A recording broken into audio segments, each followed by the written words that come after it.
네, 여러분. 복대리 뮤전 이어서 하도록 할게요. 두 번째 찍었던 영상이 마이크가 꺼져서 다시 촬영을 해야 되네요. 네. 자, 우리 아까 여기 귓불 모양 뮤전, 여기 가계도 분석까지 봤었고, 복대리 뮤전 들어가다가 이제, 네, 끝났었어요. 자, 복대리 뮤전 보겠습니다. 복대리 뮤전. 하나의 형질을 결정하는데 세 가지 이상의 대리 뮤전자가 관여하는 경우를 복대리 뮤전이라고 한다. 그러니까 단일 인자 유전이면서 그 대립 유전자의 종류가 세 가지 이상 되는 것, 이것을 복대립 유전이라고 한다. 그리고 이러한 정의보다 여러분들은 ABO식 혈액형 이야기를 하는 것이 훨씬 더 직관적으로 이해하기가 쉬울 거예요. 그쵸? 자, 하나의 형질에 대해서 대립 유전자가 세 가지 이상이기 때문에 유전자형도 다양하죠. 아까 전에 원래 두 가지의 이렇게 대립 유전자가 있는 것보다 유전자형도 훨씬 다양하게 존재하죠. AA, AB, 뭐 AO, BB, BO 이런 식으로 등등등 유전자형 다양해요. 그리고 표현형도 다양하게 나타납니다. 그렇죠. 자, 개체의 형질이 결정되는 건 한 쌍의 대립 유전자에 의해서 결정된다. 그러니까 이것이 단일인자 유전에 대한 그저 이야기예요. 그죠? 단일인자 유전이면서 복대립 유전. 다인자 유전. 뒤에서 이제 다시 한번 또 정리를 할 거지만 아까 정의를 이야기했었죠. 다인자 유전과 구분해라. 되겠습니까? 자, ABO식 혈액형. 자, 이것에 대한 이야기. 그리고 이제 우성, 열성에 대한 이야기. 이것들을 이제 워낙에 많이 다뤘었기 때문에 여러분들이 잘 알고 있을 거예요. 그쵸? 자, 그래서 세 가지의 대립 유전자가 관여한다. 자, 여기 IA, 그 다음에 IB. 자, 요렇게 복대립 유전을 나타낼 때 이제 이게 복대립 유전에 대한 대립 유전자야 라고 하는 걸 좀 나타내기 위해서 요런 식으로 밑에 이제 영문자 하나를 사용하고 그 위에 뭐 덧붙이는 식, 그리고 뭐 이제 소문자, 열성인 경우에는 소문자 나타내는 요런 식, 요러한 식으로 많이 나타내요. 또는 그냥 아예 세 가지의, 예를 들면 뭐 X, Y, 뭐 라고 한다면 그냥 X, Y, W라고 하는 세 가지의 이런 대립 유전자를 사용하기도 하고, 또는 이것을 하나 복대립 유전에 대한 유전자야 라고 하는 걸 나타내기 위해서 뭐 위에다가 이렇게 붙이는 식으로 이런 식으로 나타내기도 합니다. 그리고 또한 이제 이렇게 대문자 사용하면서 얘는 우성이야. A는 우성이고 B는 우성이야. 그리고 이제 소문자 I를 사용하면서 얘는 열성이야. 요런 식으로 이제 표현하는 방법은 다양해요. 그래서 이 표현 방법을 외울 필요는 없습니다. 문제에서 등장하는 그 양식대로 이제 여러분들은 거기에 맞춰서 생각을 해주면 되고, 요렇게 이제 나타내는 경우도 있고, 우리는 요거보다는 더 편하게 그냥 A 유전자, B 유전자, O 유전자, 요렇게 사용해도 무방합니다. 요렇게 편리하니까 요렇게 이제 사용합니다. 자, 그러면 이제 요거는 조금 다른 이야기인데, 왜 밑에 영문자를 I를 썼을까? 요거에 대한 게 좀 궁금하잖아요. 그쵸? 자, 요거에 대한 이제 이야기는 우리가 우리 ABO식 혈액형에 대한 것이 적혈구 표면에 있는 응집원, 그리고 응집소, 이 이야기잖아요, 혈액형. 그쵸? 그래서 이제 응집원에 대한 이제 영어를 가져와서 I를 씁니다. 그래서 응집원이 우리가, 자, 에글루티노젠, 이렇게 이야기하거든요. 응집원. 그리고 여기에 이제 앞에 아이소를 붙여서 아이소 에글루티노젠 이렇게 부르면 이게 같은 종류의 응집원이다라는 뜻이거든요. 그래서 여기에 I를 띄어와서, 그러니까 동종 응집원 또는 그냥 응집원 이야기하면 응집원에 대한 이제 영문자를 가져와서 이렇게 쓰게 됐어요. 근데 뭐 요거까지 당연히 알 필요는 없고, 이제 대립 유전자가 세 개다. 자, 요렇게만 알면 되죠. 자, 그리고 이제 하나의 개체는 아까도 이야기했듯이 한 쌍을 갖죠? AA, BB, BO 이런 식으로. 그쵸? 그래서 대립 유전자의 종류는 세 가지이지만 하나의 개체는 한 쌍, 두 개만 갖는다라는 거. 그래서 얘는 단일인자 유전에 속한다는 거. 자, 요 정도 이해하면 되겠습니다. 자, 넘어가요. 135페이지. 자, ABOC 혈액형 유전 가계도를 분석해 봅시다. 자, A형, B형. 근데 O형 자식이 나왔네요. O형은 열성이니까 OO 유전자형. 그죠? 항상 가계도를 볼 때 이제 우성, 열성 이것을 이제 결정을 해주고 그리고 그 다음 스텝이 열성인 놈의 유전자형을 채워라. 왜냐하면 열성은 항상 뭐죠? 동형접합, 순종, 그죠? 항상 순종이니까 채워라. 자, 그러면 O 부모한테 받아야 되잖아요. 그러면 유전자형이 AO고 BO 결정이 된다, 그죠? 자, AB형은 유전자형 AB가 되는 거고, 자, A형인 5번의 유전자형 어떻게 될까요? 그렇죠. A5가 되겠지. 왜냐하면 B형인 엄마로부터는 O를 받아야지만 A형이 되니까. 자, ABOC 혈액형에 대한 가계도 유전자형 분석하는 것은 여러분 어렵지 않게 할 수 있겠습니다. 그쵸? 그리고 이제 여기에 덧붙여서 확률 계산하고, 자, 요런 식의 이제 문제로 자, 볼 수 있겠어요. 되겠죠?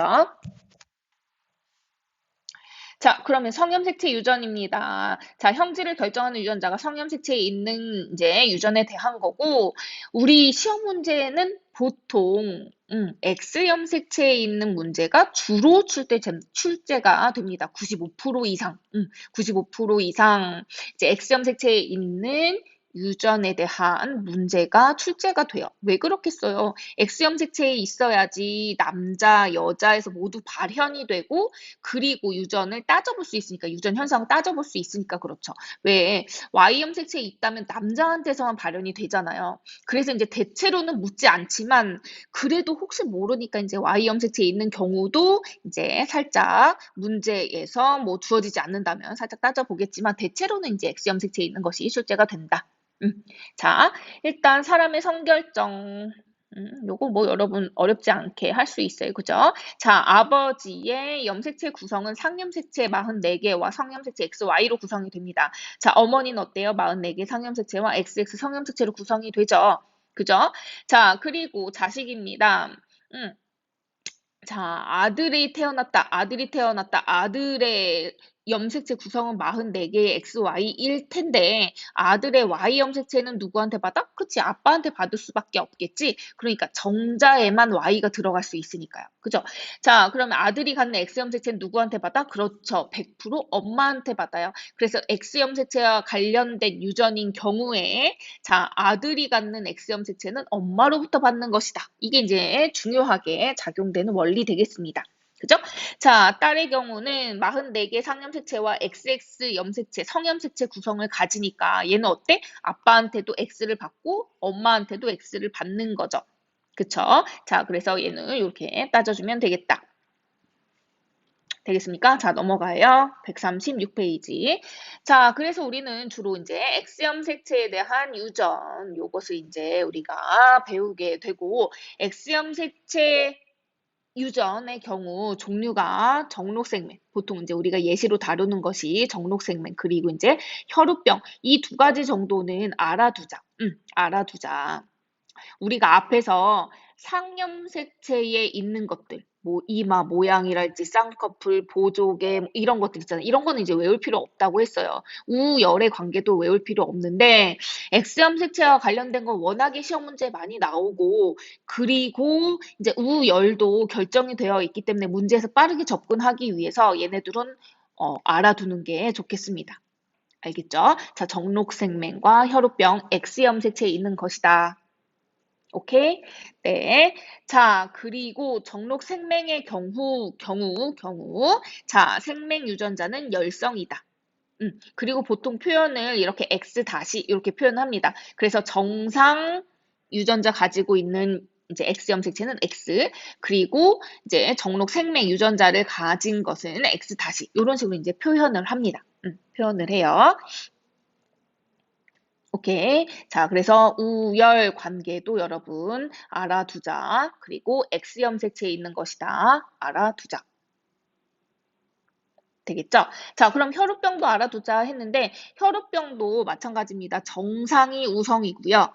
그리고 혈우병을 일으키는 혈우병 발병이 열성 되겠습니다. 열성. 정상은 우성.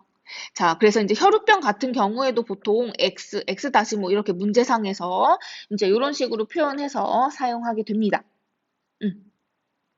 되겠습니까? 네. 자, 그래서 남자와 여자에서 이제 발현되는 이런 경우가 좀 다르게 이제 발현이 되죠. 자, 남자 같은 경우에는 정록생명 대립전자 한 개, 그러니까 X 한 개만 있어도 정록생명이 됩니다. 그죠? 근데 여자의 경우에는 자, X 이렇게 가죠. 그러니까 X를 한 개만 가지면 얘는 열성이니까 뭐야? 정상 표현형이죠. 그쵸? 자, 이런 식으로 정상 표현형인데 열성 유전자를 가지고 있는 경우 이것을 보인자라고 합니다. 그러니까 이게 정록생명에만 해당되는 것이 아니고 정록생명에만 표현되는 것이 아니고 이제 표현하는 이 용어가 아니고 이제 보통 유전병을 나타내는 그런 형질에서 이제 정상 표현형인데 열성 유전자를 갖는 사람, 이것을 이제 보통 보인자라고 불러요. 자, 그래서 이제 보인자의 용어는 잡종이고 이제 정상 표현형이고 이 열성 유전자를 가진 것, 이것이 이제 보인자로 보통 이야기를 합니다. 되겠죠? 자, 그래서 여기 이제 세 번째 여러분 보세요. 여자보다 남자에서 정록생명 발현 빈도가 높다. 이 얘기는 열성 X염색체에 있는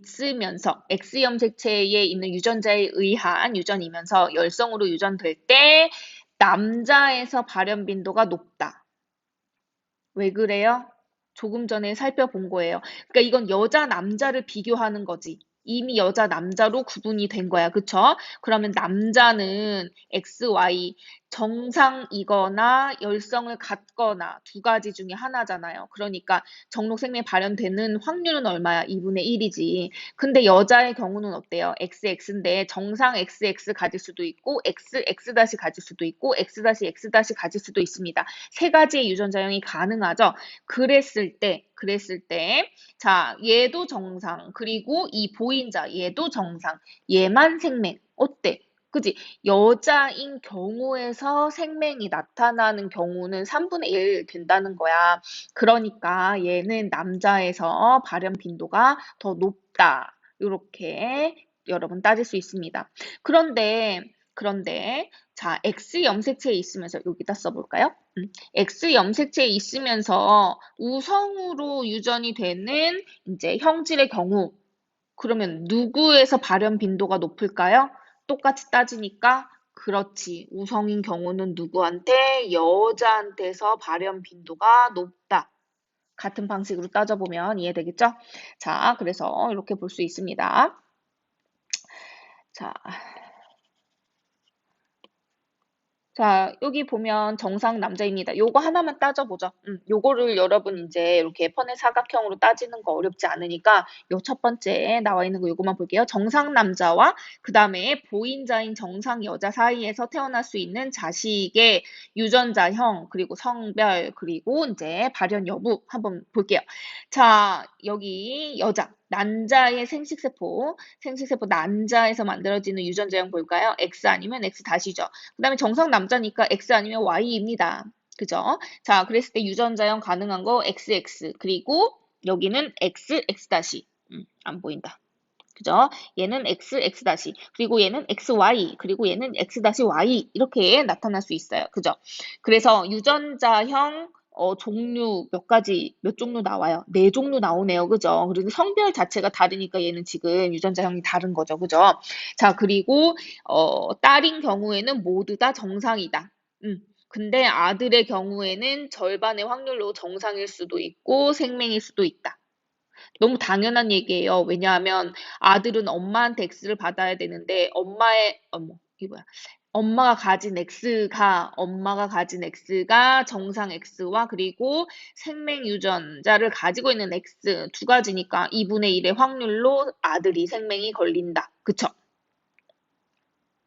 그죠? 자, 나머지도 여러분 따져보시기 바랍니다. 자, 여기 혈우병이에요. 정록생명과 마찬가지입니다. X형 색채 있는 것이고 열성 유전병이다. 자, 좀 아까 여기 기억해 두어라 했습니다.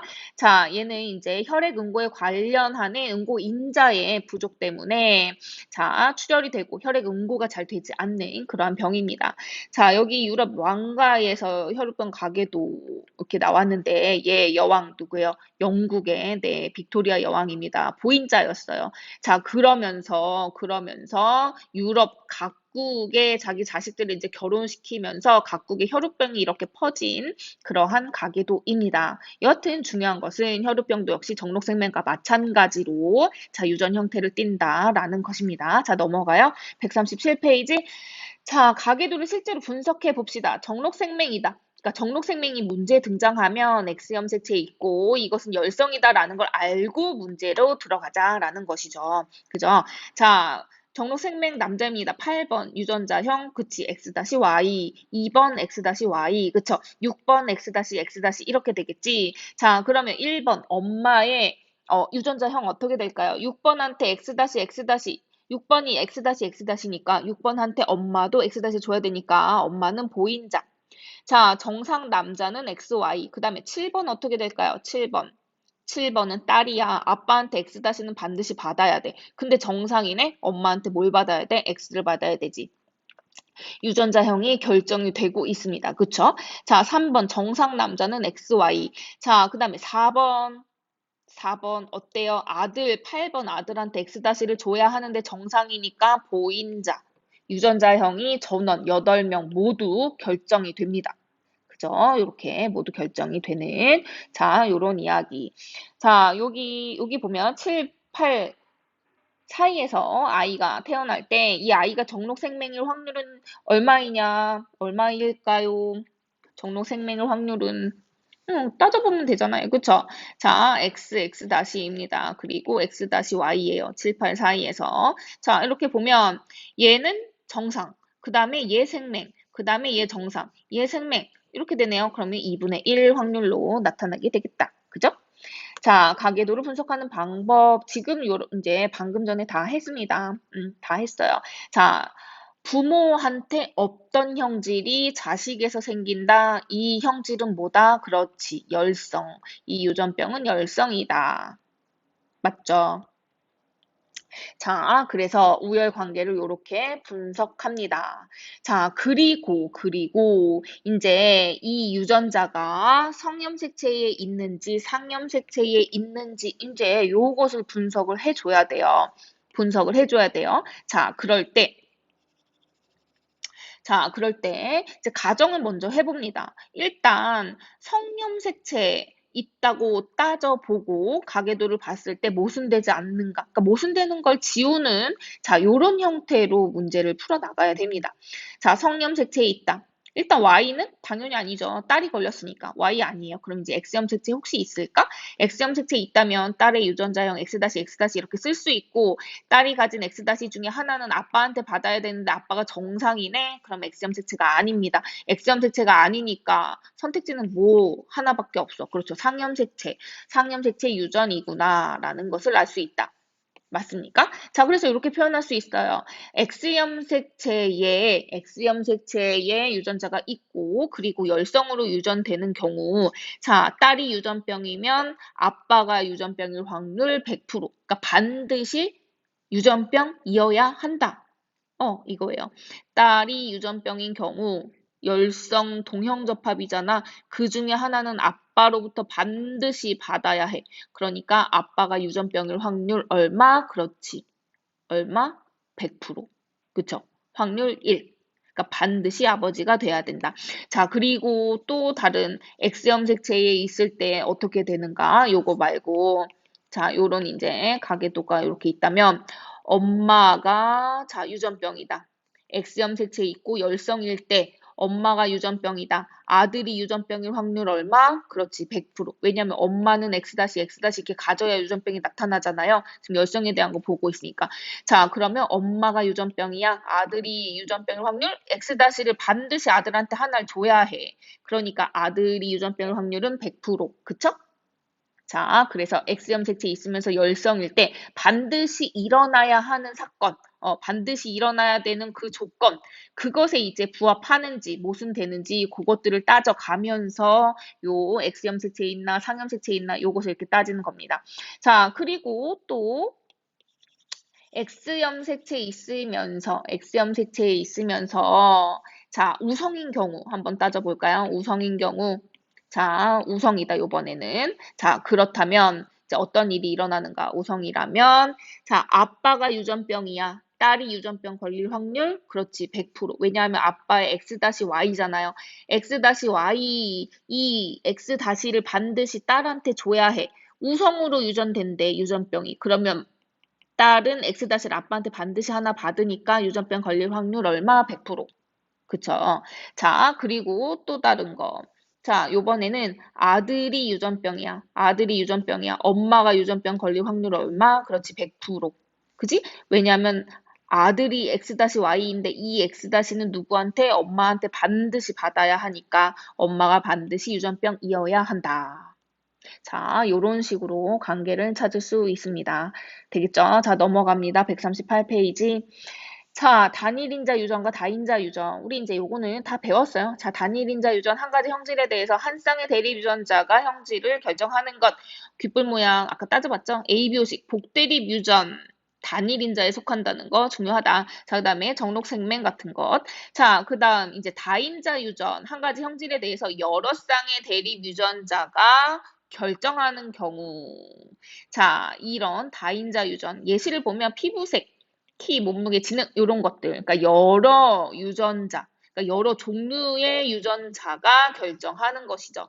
자, 예를 들어서 여러 종류, 뭐 이제 A, 라지 A, 스몰 A, 그 다음에 라지 B, 스몰 B. 자, 이런 식으로 이 A라는 종류의 유전자와 그다음 B라는 유전자의 종류, 그리고 뭐 D도 해볼까요? D에 대한 유전자 종류, 얘네들이 이렇게 자, 세 가지가 뭐 하나의 형질을 결정한다. 라고 하면 얘는 다인자 유전이 되는 거겠지. 자, 다인자 유전일 때 꼭 대립 유전자 여기 들어가는 게 꼭 두 개일 필요 없어요. 얘는 뭘로 써볼까? X, Y, W 뭐 이런 걸로 써보자. 그러니까 얘는 대립 유전자가 두 개야. 자, 요 종류가 또 하나 이제 결정하고 형질을 그 다음에 B에 대한 유전자가 이렇게 이제 결정하는데 여기에 요 종류 이 종류의 유전자가 결정을 할 때에 이 결정하는 유전자 중에 하나의 대립 유전자 종류가 이렇게 세 개 들어가는 경우도 있을 수 있다는 거예요. 무슨 말인지 이해되겠죠? 자, 이러한 다인자 유전의 특징. 자, 다인자 유전의 특징. 여러 쌍의 대립 유전자가 하나의 유전 형질 발현에 관여한다. 이건 뭐야? 정의잖아. 그치? 자, 이걸 다인자 유전이라고 부른다고 했죠. 그쵸? 자, 그러다 보니 유전자 조합이 어떻게 나타나겠어요? 다양하게 나타나겠지? 다양한 유전자 조합이 생겨나고, 그러니까 당연히 다양한 표현형이 나타나게 됩니다. 다양한 표현형. 그러면서, 자, 이러한 표현형의 종류들 이거 변이라고 한단 말이지. 이런 변이가 연속적으로 보통 나타나게 돼요. 그래서 다인자 유전의 예시를 보면 피부색이나 키에 표현형의 종류가 150 하나, 160 하나 이런 식으로 나타나지 않죠. 연속적인 변이들이 표현형이 나타난다 이런 이야기예요. 그러니까 표현형이 연속적으로 보통 나타나게 됩니다. 이 이야기예요. 이해되겠죠? 자, 그리고 이러다 보니 연속적인 변이래잖아. 그러니까 대립형질이 뚜렷하게 구별되지 않아. 그러니까 둥근 완두, 주름진 완두 이게 아니라 방금 이야기한 것처럼 키의 범위가 연속적으로 쭉 나타나니까 대립형질이 뚜렷하게 구별되지 않는 거지. 그죠? 대립형질이 뚜렷하게 구별되지 않는다. 표현형들이 뚜렷하게 구별되지 않죠. 자, 그리고 또한 환경의 영향도 많이 받게 됩니다. 다인자 유전의 특징이에요. 환경의 영향도 많이 받게 된다. 오케이? 자, 그러면서 지금 이게 사람 피부색에 대한 유전을 이제 간단하게 세 쌍의 대립 유전자만 관여해서 피부색을 결정해. 라고 가정하고 따져본 거예요. 단지 새쌍이라고 했을 때에도 굉장히 다양한 표현형이 등장하게 되고 변이들이 이렇게 많이 나타납니다. 자, 이럴 때 여기에 이제 관여하는, 그러니까 얘를 피부색을 결정하는 유전자의 종류는 새쌍보다 당연히 더 많아요. 자, 그렇게 되면 지금 여기에서 나타낸 것보다 표현형의 종류는 훨씬 더 많다는 거지. 피부색이 어떤 한 가지 색 이렇게 있는 게 아니잖아요. 그죠? 다양한 표현형들이 등장하고 게다가 환경의 영향까지도 받으니 이 피부색의 범위는 굉장히 넓어지는 거지. 그치?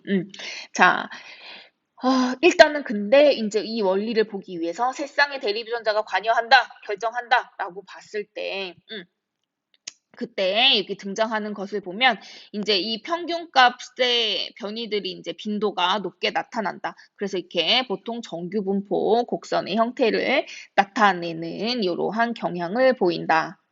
자, 되겠습니까? 자, 그럼 요거 이제 다시 한번 조금 더 살펴봅시다. 자, 피부색이 새쌍의 대립유전자가 관여해서 결정한다라고 가정해보자. 자, 라지 A 스몰 a, 라지 B 스몰 b, 그 다음에 라지 D 스몰 d라고 하는 여기 이제 이 새쌍의 대립유전자, 세 종류의 이 대립유전자가 결정한다. 자, 그리고 이 대립유전자 라지 ABD, 그러니까 대문자 수가 많을수록 피부색이 검다. 그래서 여기는 이제 예시로 검정색 동그라미로 나타냈어요. 대문자를. 그리고 소문자는 흰 동그라미로 여기 나타내고 있어요. 그죠? 흰 동그라미. 자, 그래서 소문자가 많을수록 희다고 가정을 하자. 그래서 이제 색깔, 이 조합의 수에 따라서 어때? 이 까만 게 맞냐, 하얀 게 맞냐, 이거에 따라서 피부색이 다르다. 이렇게 가정하자는 거지. 자, 그랬을 때, 여기, 소문자만 있는 매우 희다. 그래서 소문자만 있는 여기, 이제, 뭐, 아빠라고 칩시다. 그리고 여기는 이제 엄마예요. 대문자만 있는 매우 검다. 자, 요런 부모 사이에서 자손이 태어난다. 해봅시다.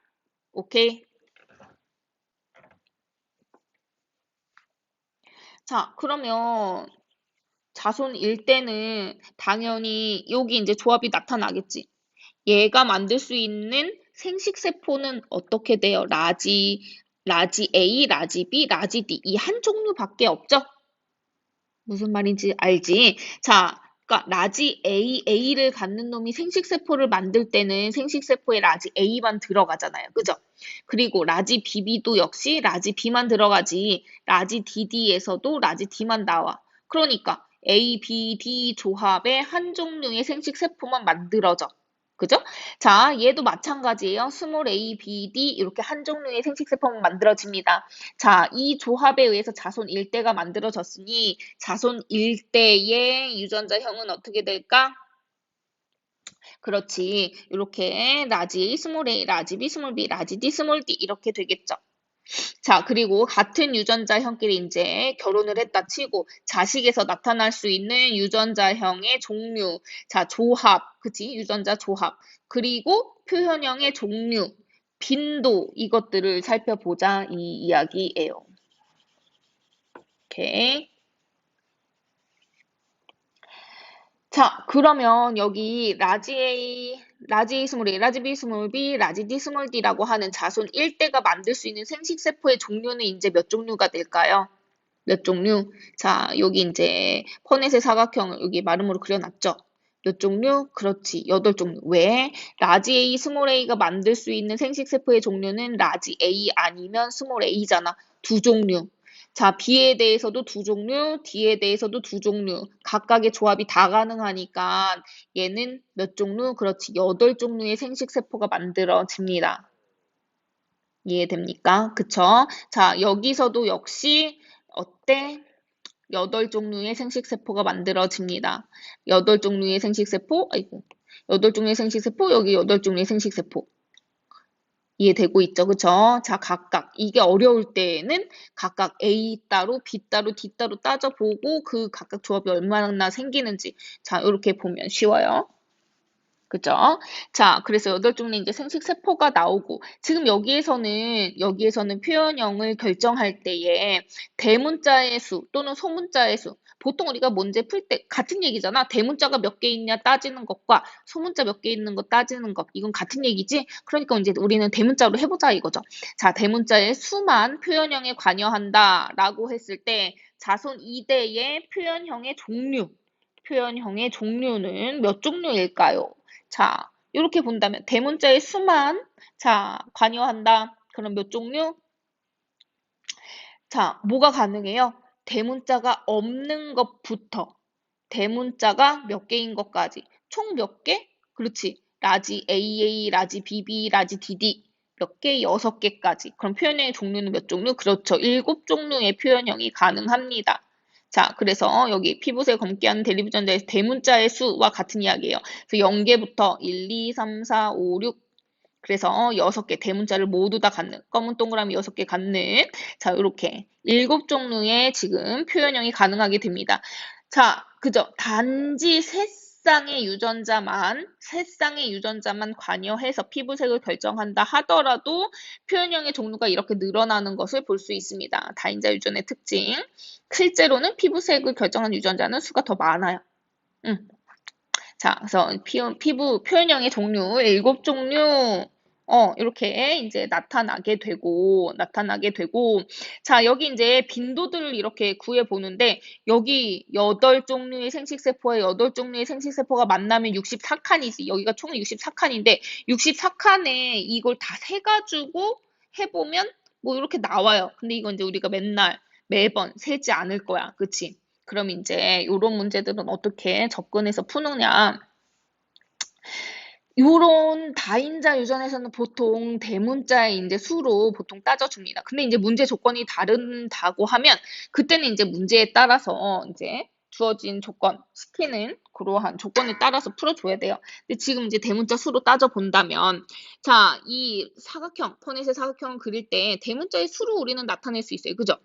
물론 이거를 라지 A를 갖고 라지 B를 갖고 라지 D를 갖는 경우, 라지 A를 갖고 라지 B를 갖고 스몰 D를 갖는 경우, 자, 라지 A를 갖고 스몰 B를 갖고 라지 D를 갖는 경우 등등등 해서 이게 바로 8종류가 나오는 거잖아요.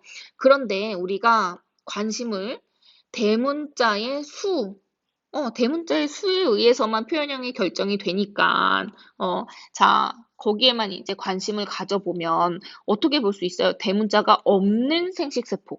그치? 이거는 뭐야? 스몰 a, b, d를 말하는 거죠. 그리고 한 개인 경우, 두 개인 경우, 그 다음에 세 개인 경우, 라지 a, b, d를 말하는 거죠. 최대지. 0개, 빵개인 생식세포부터 3개인 생식세포까지 만들 수 있겠죠. 그죠? 얘가 만들 수 있는 생식세포에서 대문자의 수. 무슨 말인지 알죠? 자, 그리고 또 여기서도 만들 수 있는 거 생식세포의 종류 대문자의 수로 따졌을 때 0, 1, 2, 3 뭐 이렇게 따질 수 있겠지. 그죠? 그러면 0, 0이 만나면 얼마가 돼? 0이 되겠지?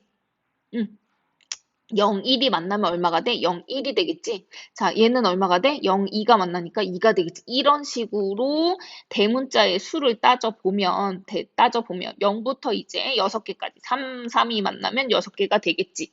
자, 그래서 이렇게 따져줄 수 있어요. 대문자의 수가 이렇게 등장하고 각각의 이제 뭐 우리가 확률로 접근을 해볼 수 있습니다. 자, 스몰 a, b, d를 만들 수 있는 그러니까 대문자가 0개인 요걸 만들 수 있는 확률 얼마일까요? 얼마? 그렇죠. 8분의 1. 이거 어떻게 알까요? 물론 8개 중에 하나 해서 8분의 1 할 수도 있고 우리는 늘 이렇게 여기서 따져줘야지. 라지 스몰 a 중에서 스몰 a가 나올 확률이니까 얼마? 2분의 1이지. 자, 라지 b와 스몰 b 사이에서 스몰 b가 나올 확률 2분의 1. 라지 d와 스몰 d 사이에서 스몰 d가 나올 확률 2분의 1. 각각 곱해주면 8분의 1이 나옵니다. 그쵸? 맞습니까? 자, 여기 3개짜리 라지 ABD가 나올 확률도 마찬가지로 8분의 1 나와요. 그치? 자, 그러면 대문자가 한 개인 경우는 어떻게 될까요? 한 개인 경우. 대문자를 갖는 경우가 A인 경우, B인 경우, D인 경우 이렇게 나오겠죠. 그치? 무슨 얘기야? 라지 A. 대문자를 A가 가지면 라지 A, 스몰 B, 스몰 D가 되겠고 그 다음에 대문자를 B가 가지면 스몰 A, 라지 B, 스몰 D가 되겠고 맞아? 그치? 그 다음에 대문자를 D가 가지면 스몰 a, 라지 B, 아니, 라지 B가 아니, 뭐죠? 스몰 b, 그 다음에 라지 D. 이렇게 나오겠지. 그치? 그러니까. 자, 각각 하나씩 갖는 거 계산해주면 8분의 1인데, 그러한 8분의 1이 세 가지 경우가 나오는 거잖아. A에 대해서, B에 대해서, D에 대해서. 그러니까 8분의 1씩을 세 번 더해주는 거지. 각각의 경우를. 그러니까 대문자를 한 개 갖는 확률은 얼마? 8분의 3. 무슨 말인지 알겠죠? 그리고 여기 색깔로도, 이게 이 얘기예요. 지금 여기 이제, 아이고, 대문자 이렇게 따진 거나, 여기서. 자, 색깔, 까만색을 한 개 갖는 거 몇 가지 경우? 그렇지, 세 가지 경우. 그래서 8분의 1 각각 확률은 8분의 1이니까 세 가지를 더해주면 8분의 3이 되는 거죠. 자, 두 개인 경우 마찬가지로 두 개인 경우 어떻게 따져줘? 자, 두 개인 경우? 그럼 이제 소문자인 게 A인 경우, 소문자가 B인 경우, 소문자가 D인 경우 이런 식으로 세 가지 경우가 있겠죠? 얘도 마찬가지로 8분의 3 나오겠지. 얘도 그러면 8분의 1, 얘 8분의 3, 8분의 3, 8분의 1 이렇게 나오겠죠. 그래서 그러한 확률 계산으로 여기에 자식의 표현형의 이 빈도를 우리가 구할 수 있다는 겁니다. 여기에 대한 계산은 충분히 할 수 있을 거예요. 그죠?